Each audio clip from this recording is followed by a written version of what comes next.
Welcome to Mind Set in Stone podcasts, where we dive deep into the most compelling books on the shelf.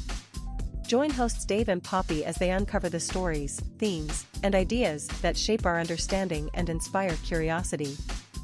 Get ready to explore the big ideas that leave a lasting impact. Let's get started.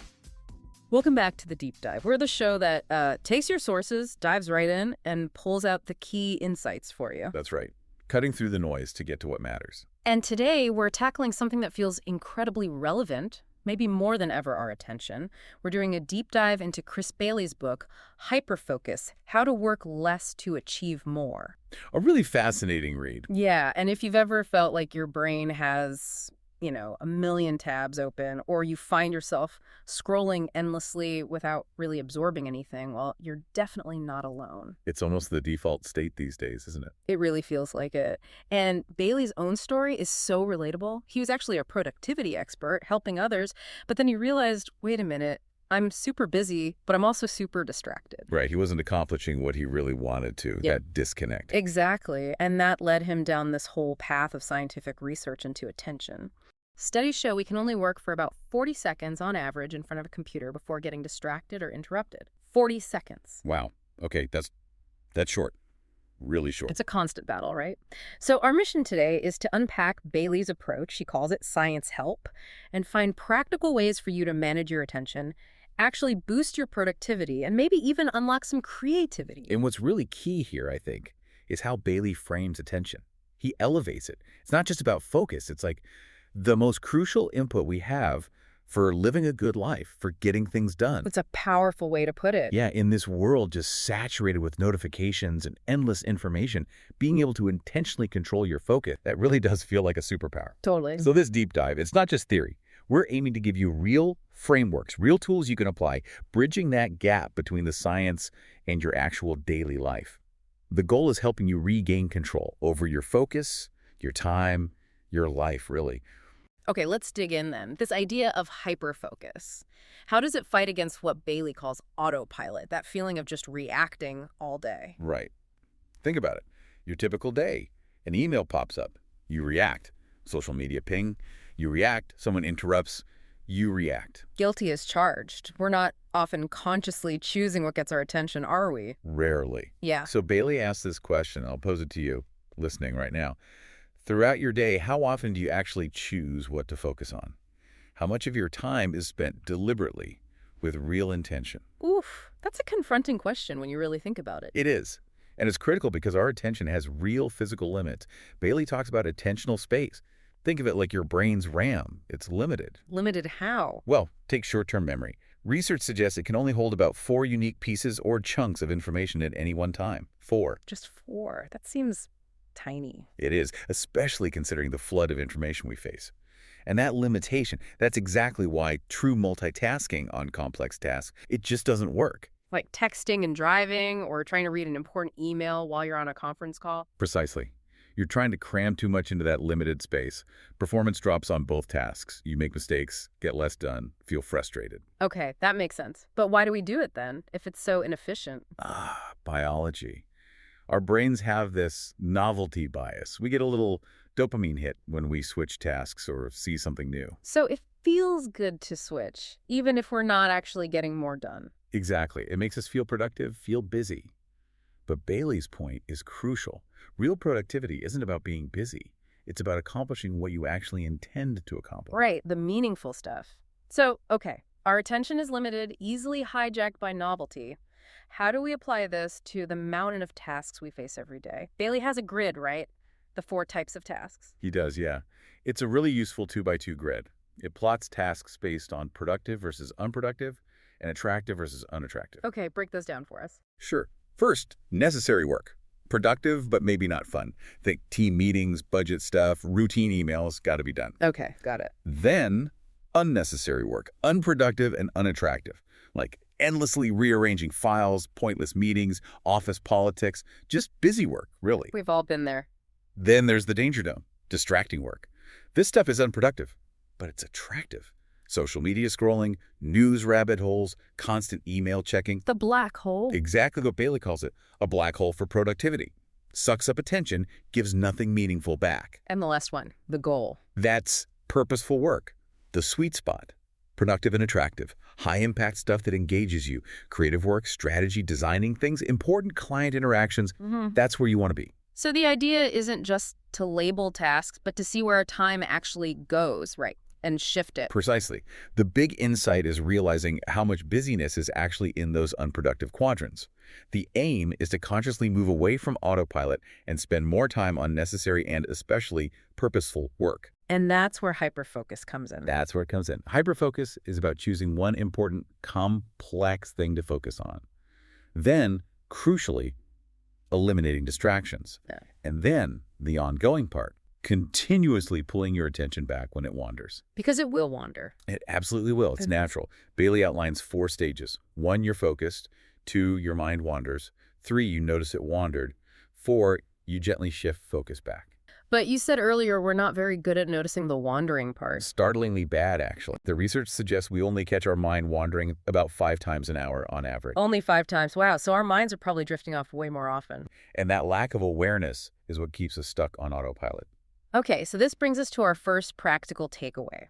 How can we, right now, start using that 2x2 task grid in our own lives? How do you figure out what falls where for you?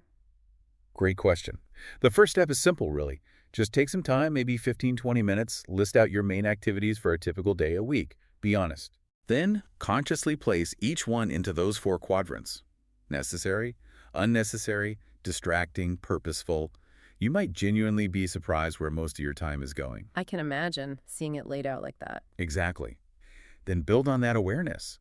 Bailey suggests setting what he calls your rule of 3 intentions. 3 main intentions for the day and 3 for the week.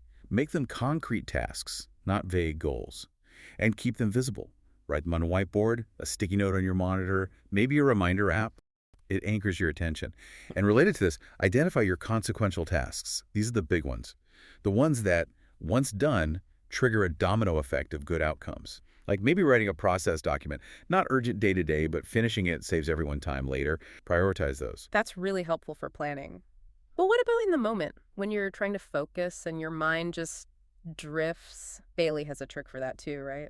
The chime. Yes.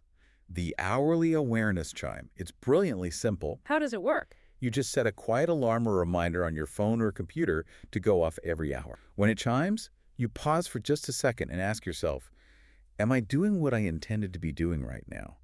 Or has my mind wandered off? Ah, like a little mental reset button. Exactly. It's a micro moment of awareness. It helps you catch that autopilot drift and gently redirect yourself without judgment. It actually trains your brain to notice the wandering more often. That's training your metacognition, right? Thinking about your thinking. Precisely. Now, this leads to a key question. How do you make those intentions stick? Knowing what you want to do is one thing, actually doing it is another. This is where implementation intentions are powerful. It's based on Peter Gollwitzer's research. You basically make your goal super specific. Define when, where, and what action you'll take. Instead of, I need to work on the report. When I finish my coffee at 9 a.m., close my email and Slack, where, and spend 60 minutes outlining the intro section of the report. What action? Much more concrete. Way more. And studies show doing this can double or even triple your chances of following through. You've pre-decided, removing the friction of deciding in the moment when distractions are high. That makes so much sense. Okay, pre-commitment helps. But what about those external distractions? The pings, the notifications, the endless stream. That research you mentioned earlier is still rattling around in my head. The 40-second rule. Yeah, it's sobering. And switching apps over 500 times a day, checking Facebook 20, 30, nearly 40 times. It's just constant fragmentation. It is, and it's important to understand why we're so drawn to them. It's not just weak willpower. Right, you mentioned the novelty bias. That, plus they're often just more enticing in the moment. And they give us those little validation hits, a like, a new email. Feels like progress or connection, even if it's superficial. So how do we fight back? Bailey categorizes distractions too, doesn't he? He does. Another helpful grid. Control versus no control, and annoying versus fun. Okay. So annoying, no control, like a loud construction site outside. You manage your response, maybe noise-canceling headphones or changing location if you can. Right. Fun, no control, like an unexpected team celebration. Bailey says embrace it, enjoy it, then consciously get back on track afterwards. Don't beat yourself up. Okay, makes sense. But the real battleground is the stuff you do control. Both the annoying control ones, like a messy desk, and the fun control ones, social media, random web surfing. Those are the ones you need proactive strategies for. Which leads to the idea of different modes. Exactly. Yeah. Creating an intentional distraction-free mode Yeah. for deep, hyper-focused work. And maybe a reduced distraction mode for collaborative work where you need some communication channels open, but not all of them. Okay, this feels very practical. So our second actionable takeaway, how can we implement these distraction taming strategies right away, digitally and physically? Let's start with the biggest culprit for most people, the smartphone. Uh-oh, yeah. When you need serious focus, put it out of sight. Seriously. Another room if possible. At minimum, use airplane mode or do not disturb. Silence all the non-essential pings. Even just putting it in a drawer helps. Absolutely. Consider Bailey's idea of a mindless folder on your phone's home screen. Put all those tempting time-wasting apps in there. Just seeing the name is a little reminder. Ah, I like that. And physically. Simplify your immediate environment. Clear your desk. Remove distracting objects. And remember the 20-second rule. The idea is if a temptation, your phone, a snack, whatever is 20 seconds or more away, like you have to get up and walk across the room, you're much less likely to give in than if it's right there within reach. Make focus the path of least resistance. Make it harder to get distracted than to stay focused. I like that framing. Okay, so that handles the external stuff. But what about the internal distractions? You know, the thoughts that just pop into your head, oh, I need to buy milk. What about that email? Did I remember to? They can be just as disruptive. Totally. Maybe even more so sometimes. This brings us to our third actionable takeaway. Building on something David Allen said, your brain is for having ideas, not for holding them. I love that quote. It's so true. The strategy here is simple but powerful. Create a distractions list or do a brain dump. Keep a notepad or a digital note open while you're working. Anytime one of those internal distractions pops up, a task, an idea, a worry, don't dwell on it. Don't try to hold on to it. Just immediately jot it down on your list. Get it out of your head and onto the paper or screen. This does two things. It reassures your brain you won't forget it, and it frees up that precious attentional space so you can return to your main task with a clearer mind, less guilt, less anxiety about forgetting. Like an external hard drive for random thoughts? Pretty much. It's a relief valve. Okay, huge. So we're taming distractions, setting intentions, capturing internal noise. How do we make focus a more ingrained habit? How do we actually expand our ability to concentrate? Bailey talks about meditation and mindfulness here, right? He does, and the science backing this up is really compelling. Meditation, especially simple breath meditation, isn't just relaxation. Studies show it literally increases your working memory capacity. It makes your attentional space bigger, your brain's RAM. Effectively, yes. It strengthens your ability to hold focus. It also boosts executive function, your brain's control center for directing attention. Remember that GRE study? Remind me. Students prepping for the GRE who meditated for a few weeks scored on average 16% higher. That's significant. Okay. And mindfulness, how is that different? Mindfulness is more about bringing focused awareness to the present moment, often during everyday activities. It's less formal than sitting meditation. Like mindfully drinking your coffee. Exactly. Instead of gulping it down while thinking about 10 other things, you intentionally notice the warmth of the cup, the smell, the taste, the sensation. Or a mindful shower, feeling the water, the steam. Even focusing intensely on a tiny sensation, like the breath at the tip of your nose, exercises that attention muscle. Like reps at the mental gym. Perfect analogy. It strengthens your ability to intentionally direct your focus. This really does sound like upgrading your brain's hardware. So for takeaway number 4, what's the absolute easiest way for someone listening to start with meditation or mindfulness? It can feel a bit daunting. Start ridiculously small. That's the key. Commit to just 2 or 3 minutes a day. Just 2 or 3 minutes. Yep. Use a guided app if it helps. Headspace, Insight Timer, lots of good ones out there that make it really accessible. The goal isn't perfection, it's consistency. Build the habit. Okay, consistency over duration initially. Exactly. And for mindfulness, pick one thing you do every single day on autopilot. Brushing your teeth, walking to your car, washing dishes. For just 1 minute of that activity, try to engage all your senses. Notice the details without judgment. Just observe. That simple act trains your brain to return to an intention, which strengthens your focus capacity throughout the rest of your day. Okay, super accessible. So we've covered Hyperfocus, the deep work engine. But Bailey argues there's another vital mode, right? The one for creativity and insights. Scatterfocus. That's right, scatterfocus. He calls it the brain's hidden creative mode. It's not just zoning out, it's a deliberate kind of mind wandering. It sounds contradictory. It does, but it's about intentionally letting your mind roam, and it has three huge benefits. First, it replenishes your attention. It gives your brain a break from intense focus so you can hyperfocus again later stronger. Okay, recovery. Second, now this is huge, it boosts creativity. When your mind wanders, it makes connections between ideas you wouldn't consciously link. It connects those dots we talked about earlier in new ways. And third, it helps with planning for the future. Your mind can simulate different scenarios, mull over possibilities, strategize when it's not tightly focused on one thing. Interesting. But you said people resist mind wandering, even choosing electric shocks instead. It sounds crazy, but yeah, that study is real. Our brains are kind of wired to seek external stimulation, novel, pleasant, or threatening things. Just sitting quietly with our own thoughts can feel, well, boring or even uncomfortable for some. They're not used to it. Not really. So Bailey outlines 3 ways to practice scatter focus intentionally. First is capture mode. You just let your mind wander freely, maybe while doing something simple, and you keep a notepad handy to capture any useful thoughts that pop up, ideas, solutions, things you forgot. Let the boredom happen. Good stuff often surfaces then.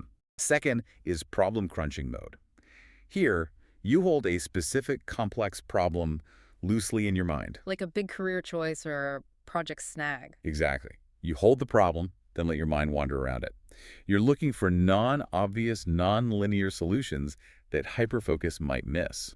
Letting the subconscious chew on it? Kind of. And the third, which Bailey thinks is the most powerful, is habitual mode. This is doing a simple, familiar, low-effort, often pleasant task, like taking a shower, going for a walk, folding laundry, light exercise, and intentionally letting your mind drift during that activity. The classic shower thoughts. Precisely. That's habitual mode scatter focus in action. It frees up the most intentional space because the task is automatic, allowing for maximum creative connections. Okay, so scatterfocus isn't just being lazy, it's strategic recharging and creativity boosting. Speaking of recharging, let's talk breaks and sleep. How vital are they for this whole attention management thing? Absolutely fundamental. Your energy level is directly tied to your focus capacity. Think of attentional space again. It expands when you're rested, it shrinks dramatically when you're tired. Makes intuitive sense. Bailey stresses that real breaks need to be low effort, habitual, and genuinely enjoyable. Not just switching from hard work to checking stressful emails. That's not a real break. So scrolling Instagram probably doesn't count as restorative? Likely not. It's still cognitive load. A real break disengages that focus muscle, and the timing is crucial. Take breaks at least every 90 minutes. Why 90 minutes? It aligns with our natural ultradian rhythms, these sort of 90-minute energy cycles our bodies go through during the day. We naturally fluctuate between higher and lower alertness. Working with those rhythms is key. And how long should breaks be? Roughly 15 minutes for every hour of focused work is a good guideline. That desk time study you mentioned. The one with the super productive people. Yeah, they found the top performers worked for about 52 minutes, then took a 17-minute break. Almost exactly that 15 minutes per hour ratio, fitting the ultradian rhythm. It's not random, it's biological. That's fascinating. So for takeaway number 5, how do we make breaks and sleep truly work for us? What's a simple way to implement better breaks, and what's the deal with sleep's impact? Okay, first, breaks. Start scheduling them. Treat them like appointments. Make them intentional activities. A short walk without your phone, listen to a song, stretch, chat with a colleague about non-work stuff. Make it truly restorative. Intentional disengagement. Exactly. And sleep. We simply cannot overstate its importance. Bailey uses this memorable, if pseudoscientific, rule. For every hour of sleep you miss, you lose about 2 hours of productivity the next day. Wow, double the impact. And a bad night's sleep can shrink your attentional space by up to 60%. Think about that. Plus dreaming. Bailey calls it scatter focus on steroids. During REM sleep, your brain is consolidating memories, processing emotions, making connections. Think Paul McCartney dreaming the melody for yesterday.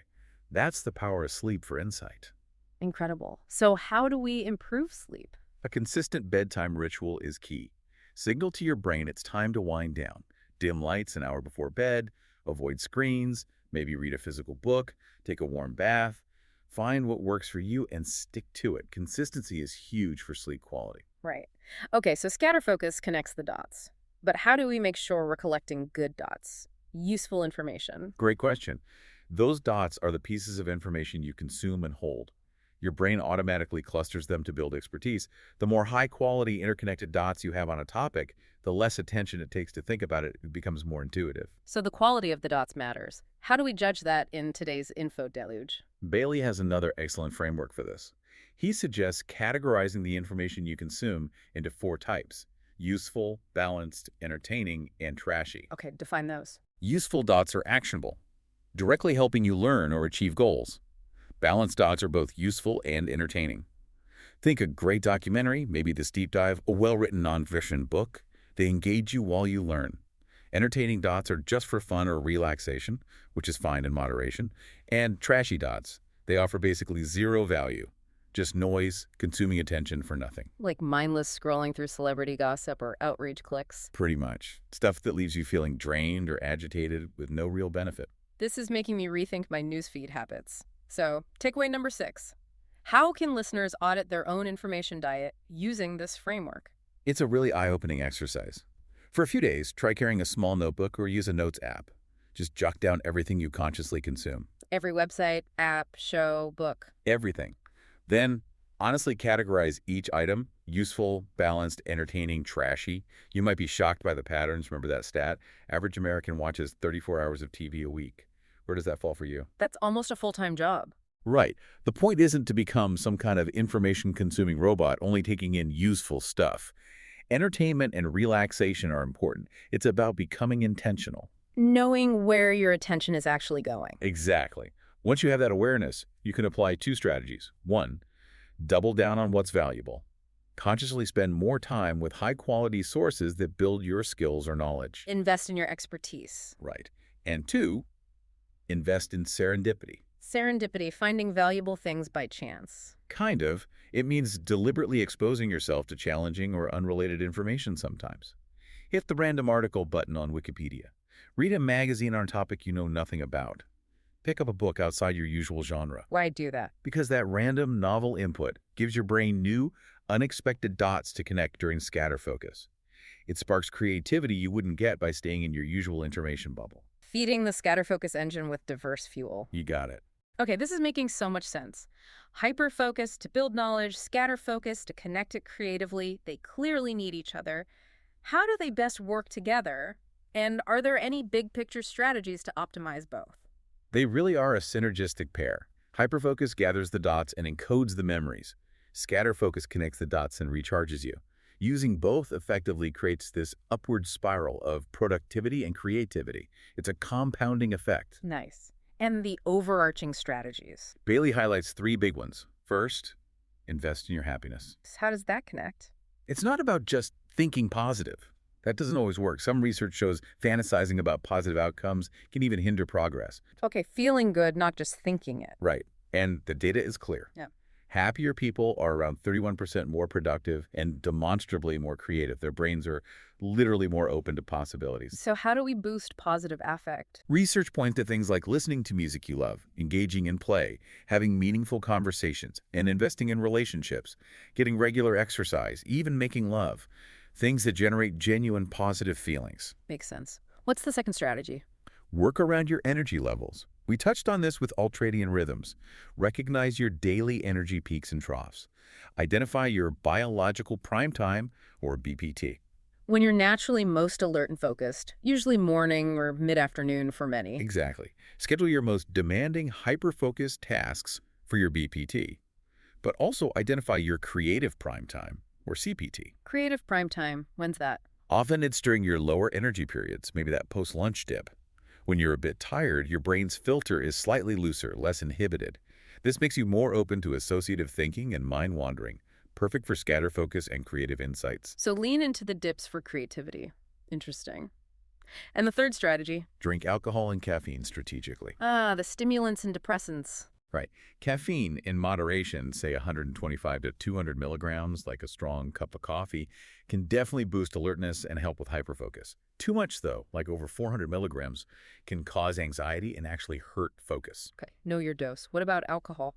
Mild alcohol consumption can, perhaps surprisingly, aid scatterfocus. It lowers inhibitions, increases mind wandering. That slightly looser state can spark connections. But, and this is critical, it absolutely tanks hyperfocus, destroys it. So a beer might help brainstorm, but not write the detailed report. Precisely. Use them intentionally, understanding their specific effects on focus and creativity, not just habitually. Right. Okay, so for our final actionable takeaway, number 7, how do we practically cultivate that happiness or positive affect and really map our own energy patterns? For happiness, it's about small, consistent actions. Start a daily gratitude journal. Just list 3 things you're thankful for. Takes 2 minutes, big impact over time. Schedule regular exercise you actually enjoy. Make time for friends. Do small acts of kindness. These consistently build positive effects. Simple, powerful habits. And for energy mapping, just pay attention for a few days. Maybe jot down on a scale of 1 to 10 how focused and energetic you feel each hour. Notice the patterns. When are your peaks? When are your troughs? Track yourself like a mini experiment. Exactly. Once you see your personal BPT and CPT emerge, use that insight. Schedule your deep work for the peaks and your brainstorming, planning, or easier tasks for the troughs, intentionally leveraging scatterfocus then. It's about aligning your tasks with your natural energy flow. Working with your biology, not against it. That's the core idea that makes a huge difference. What a journey. That wraps up our deep dive into Hyperfocus by Chris Bailey. We've gone from understanding just how limited our attention is to seeing the power of deliberately cultivating both deep focus and intentional mind wandering. It really is a complete system for managing our most valuable resource. Absolutely. The potential benefits are huge. Feeling more in control, being more purposeful, working smarter, planning better, even using rest and breaks strategically to boost creativity. It's really about reclaiming your focus in a world that's constantly trying to steal it. Well said. And maybe a final thought for everyone listening. Attention, as Bailey emphasizes, is finite. It's precious. It literally forms the texture of your life, what you experience, what you achieve. Yeah. So the question really becomes, how will you choose to spend that precious, finite attention today, this week, moving forward? It's worth reflecting on. We hope exploring these ideas helps you make those choices more intentionally. We hope you're leaving with fresh insights and a spark of inspiration. Remember to subscribe, leave a review, and check back for more episodes as we dive into new worlds of thought, one book at a time. Until then, keep your mind set in stone and your curiosity open. This has been a Big L Riz Media podcast, where big ideas meet lasting impressions.